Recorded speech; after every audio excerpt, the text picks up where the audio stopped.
Quem nunca teve aquela sensação, seja na escola, no vestibular ou estudando para algum concurso, que apesar de estudar aquela matéria incessantemente, várias vezes, fazer todo tipo de forma de estudo possível, resumo, grifar, mapa mental, flashcard, de nada adiantava, você não conseguia de forma alguma lembrar daquele conteúdo depois de um tempo. Às vezes você até lembra daquele conteúdo logo após que você estudou, alguns dias depois, mas passadas algumas semanas, ou uma semana, ou um mês, você já se esqueceu completamente daquilo que estudou. Então nós vamos falar um pouquinho sobre isso hoje, no primeiro podcast do Treino Aprovados, sobre como que a gente consegue reter um pouco mais esses conhecimentos que a gente tanto se esforça para conseguir obter e compreender e acaba depois de um tempo esquecendo eles. Bom, esse é um tópico muito importante, principalmente para quem vai prestar provas de vestibular ou até provas de concurso, porque você tem um espaço de tempo muito curto para aprender uma grande quantidade de conteúdos ou até revisar eles, caso você já tenha estudado antes, e conseguir retê-los até o dia da prova, porque se você estuda o conteúdo e logo após você já esquece ele ou você não lembra dele no dia da prova, você perdeu completamente o propósito de preparação para aquela prova. Um primeiro ponto que a gente tem que ter em mente é que o estudo para uma prova do vestibular e para uma prova de concurso é um pouco diferente do que é estudar na escola ou do que é estudar na faculdade. Apesar de que, ao estudar na escola ou na faculdade, nós deveríamos ter também o mesmo propósito de internalizar aqueles conteúdos importantes, aquelas estruturas racionais importantes, para que a gente consiga continuar com elas ao longo da vida e não esquecê-las, mas ter a capacidade de retornar sempre aquele conteúdo na nossa cabeça quando for importante retorná-lo. Quando estudamos para um vestibular ou para um concurso, nós temos um horizonte de tempo de preparação muito menor e nós temos que ter o máximo de performance possível nesse curto espaço de tempo, porque senão nós não iremos ter sucesso no nosso objetivo. Então vamos começar primeiro falando um pouco sobre quais são as formas comuns que as pessoas costumam usar para estudar no dia a dia. Todo estudante gosta de estudar por meio de resumos, por meio de grifar, né? Pegar aquele texto e sair com marca-texto, quase pintar a página do livro de marca-texto de tanto que grifa. Alguns até vão para um mapa mental ou fazem flashcards, na esperança de que essas formas diferentes e formas mais abstratas vão conseguir suprir esse aprendizado a longo tempo. Mas não é muito bem assim que acontece, né? A gente sabe disso. Por mais que esses recursos, essas ferramentas de resumo, de grifar, de mapa mental, de flashcard, nos ajudem na compreensão daquela matéria, elas não nos ajudam às vezes na retenção daquela matéria, que são dois processos completamente distintos que a gente tem que compreender muito bem. Quando a gente quer compreender a matéria, ou seja, estudar ela pela primeira vez, fazer um escopo daquilo que estamos estudando, todos esses recursos são muito bons. Você resumir aquilo que você acabou de ler ou aquela aula que você acabou de assistir é muito relevante. Ou então você grifar partes importantes daquilo que você está lendo para que você depois retome e use aquilo como uma palavra-chave, por exemplo, também é relevante. Agora, não adianta sair com marca-texto, marcando tudo que você leu e que você acha importante, sem ter nenhum tipo de filtro. Porque somente a partir desse filtro, você já está conseguindo mostrar para o seu cérebro o que você leu que é muito importante. Então você tem palavras-chave, isso já te ajuda muito. O mapa mental é ótimo para você conseguir fazer as suas conexões, conseguir entender aquilo que você acabou de estudar.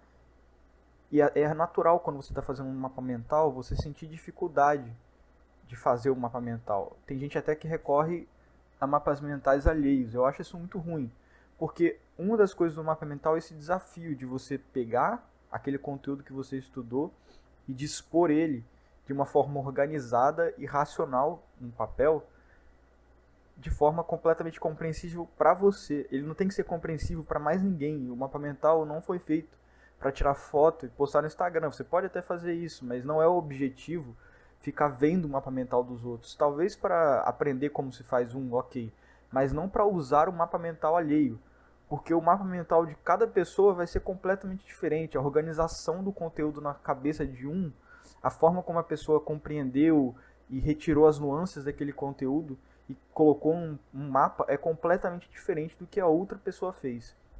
Então é sempre importante que você faça o seu mapa mental e, se você gosta de fazer mapas mentais, né? Eu não faço porque eu não sou muito fã, não é uma coisa que me ajuda tanto. Mas se você gosta, faça o seu mapa mental e destine um período do seu dia para fazer aquele mapa mental e sempre utilizando palavras-chave. Não enche o mapa mental de texto, não é esse o objetivo. Você tem que usar palavras-chave que vão te ajudar a retomar aquelas questões importantes do conteúdo. Outra coisa que está muito à tona, né, muitas pessoas costumam usar agora, são os flashcards. Os flashcards são uma ferramenta muito boa, eu uso bastante. Quando eu estava fazendo anatomia na faculdade, para mim foi algo completamente, vamos dizer, que mudou a minha forma de estudar completamente, mudou a minha relação com a matéria. Eu comecei a ter muito mais facilidade em aprender anatomia depois daquilo, que é uma matéria que exige uma capacidade de você conseguir lembrar, aquela capacidade de retenção é muito grande, porque é um volume de conteúdo gigante em um curto período de tempo, e você tem que lembrar tudo aquilo na prova e ainda fazer algumas relações clínicas com o que você está estudando. Então foi uma ferramenta incrível. Porém, não é simplesmente fazer o flashcard. Tem muita gente que acha que estudar por flashcard é fazer o flashcard, e aí quando você esquecer daquele conteúdo, você pegar o flashcard e dar uma revisada. Não é assim que funciona, galera. Para todas essas técnicas que eu falei, o que mais vai importar na hora da retenção e não no aprendizado em si, é você fazer algum tipo de repetição daquele conteúdo, de uma revisão daquele conteúdo ao longo do tempo. Ou seja, não basta eu fazer um mapa mental hoje, ou fazer um flashcard hoje, ou um resumo, ou grifar, ou seja lá o que você gosta de fazer, plantar bananeira em casa, recitando um texto, não importa. Você tem que revisar isso periodicamente.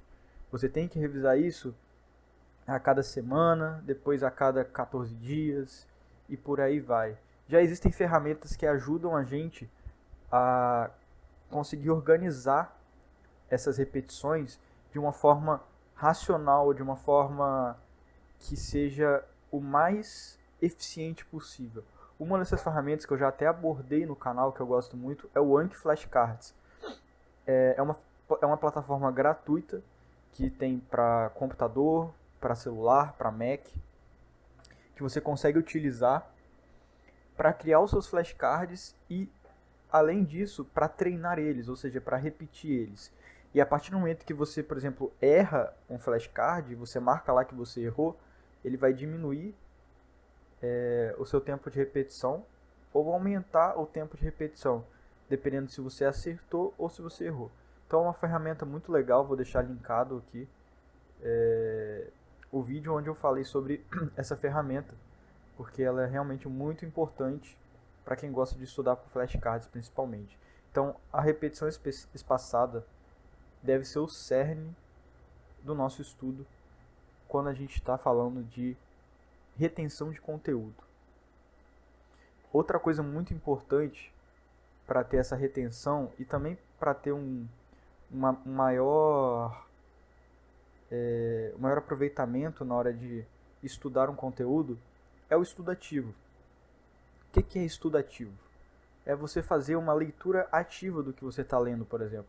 Você vai para um livro-texto para poder estudar uma matéria, ou você vai estudar uma apostila, não adianta você só ler. e depois fechar a apostila, ou ler e grifar e fechar a apostila. Isso é uma forma de estudar muito ruim. Ela pode até ser boa a curto prazo. Você tem uma prova amanhã e você não estudou nada, ok, talvez seja uma boa. Mas se você está pensando a longo prazo, essa não é uma boa técnica. Então, quando você faz uma leitura ativa, o que você tem que fazer? Por exemplo, você lê um parágrafo ou você lê uma página de texto. Eu acho que o mais relevante é tipo a cada um parágrafo ou dois. Você para e tenta lembrar o que você acabou de ler. Você vai ter às vezes uma surpresa, que você vai acabar de ler o parágrafo e você não vai lembrar nada do que você leu. Isso é normal, principalmente no começo, porque muitas vezes nós lemos de uma forma muito desatenta. E quando você faz esse exercício de ler o parágrafo e tentar lembrar do que você acabou de ler e explicar para si mesmo com uma frase curta, por exemplo, resumir com uma frase curta o que você acabou de ler, isso vai potencializar muito a sua atenção aos pontos relevantes do que você está lendo e a sua capacidade de internalizar um conteúdo. Porque você sempre vai estar fazendo aquele esforço de resumir ao máximo o que você está lendo para você conseguir manter na sua memória de longo prazo. Outra coisa importante, você leu uma coisa e você teve uma dúvida sobre aquilo, pare imediatamente o que você está fazendo e tente sanar essa dúvida. Não deixe uma dúvida para depois. É a pior coisa que você pode fazer, porque talvez aquela dúvida seja importante para todo o resto do texto que vem à frente. Tem muitos conteúdos que funcionam assim, eles são encadeados. Então, a compreensão de um conteúdo é muito importante para que você compreenda o próximo. E às vezes isso está no próprio texto. Você não precisa mudar de conteúdo, mas simplesmente de um parágrafo para o outro. Se você não tiver entendido o parágrafo anterior, você não vai entender o próximo pela sequência de eventos. Então é muito importante você sempre sanar as suas dúvidas. E se questionar sobre o que você leu. Levante questionamentos, pense sobre o que você acabou de ler e anote essas questões para que no final do seu estudo você tente elucidá-las. Busque novas informações a respeito.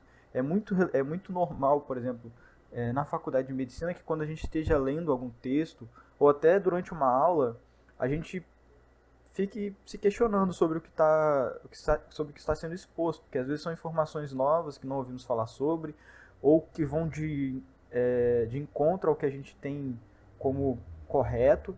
Então você anota essas coisas e busque depois, procure em livros textos, em fontes que sejam seguras na internet, em artigos, etc. É sempre bom procurar sobre essas coisas, porque além de você revisitar o conteúdo, você vai sempre estar fazendo esse exercício de contestação do que você está lendo e tendo um tom muito crítico, o que faz com que isso também seja acionado na sua memória, porque seu cérebro vai entender que aquilo é importante. Porque se você está se confrontando ao que você acabou de ler, você está despendendo um esforço muito grande. Então, o seu cérebro vai querer manter aquilo a longo prazo também na sua memória. Agora a gente chega também num ponto sobre essa questão de questionamentos, que não é questionamento em si, mas estudar por questões. Isso para quem está fazendo vestibular, para quem está fazendo concurso, é extremamente importante, porque no fim das contas, no vestibular, ele não está medindo o quanto você tem de conhecimento acerca de alguma coisa. Não são questões discursivas, onde você vai elocubrar teorias ou ficar discorrendo sobre um assunto. Não é assim que funciona o vestibular.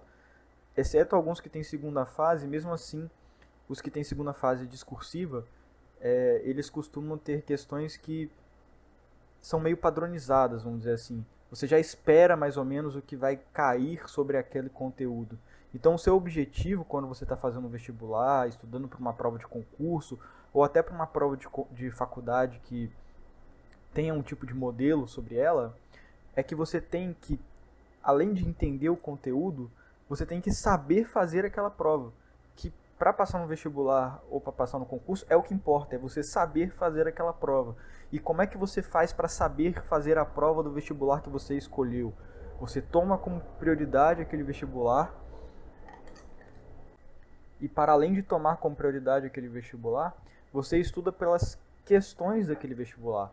Você começa a resolver muitas questões e estudar por meio dessas questões. Ou seja, você resolveu uma questão e você errou, você não simplesmente vê o gabarito e fala, ah, errei, a resposta é essa, beleza. Não.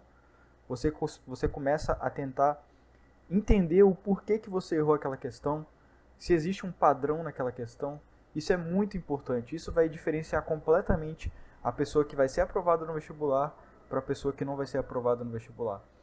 Eu conheço pessoas que foram aprovadas no vestibular estudando apenas por questão, sem fazer nenhum tipo de pré-vestibular, nem nada do tipo. Simplesmente pegando e resolvendo todas as questões do Enem que existirem na face do universo. É uma forma extremamente eficiente de estudar e muito boa. Recomendo bastante que todas as pessoas que vão prestar vestibular estudem por meio de questões. Eu posso inclusive fazer um vídeo depois um pouco mais extenso falando sobre esse tópico de estudo por questões, sobre como estudar por questões. E para finalizar, uma outra coisa muito importante para quem é estudante é uma organização e uma rotina de estudos. Você sempre tem que estudar um pouquinho todos os dias e você tem que fazer isso de forma que o estudo vire uma parte da sua rotina, vire algo inerente ao seu ser. Você tem que sentir falta de estudar. Você vai fazer isso tanto, você vai estudar todos os dias da sua vida, estudar sempre um pouquinho, que o dia que você não estudar, o final de semana que você tirar para relaxar e pensar em outras coisas, fazer alguma coisa que você goste, não só ficar estudando, você vai sentir falta. Isso é importante, porque você vai tornar essa coisa de estudar uma coisa mecânica, uma coisa que faz parte de você. E você sempre vai querer estudar e você sempre vai se dar ao máximo na hora de estudar, porque você sabe que aquele é um importante momento da sua rotina.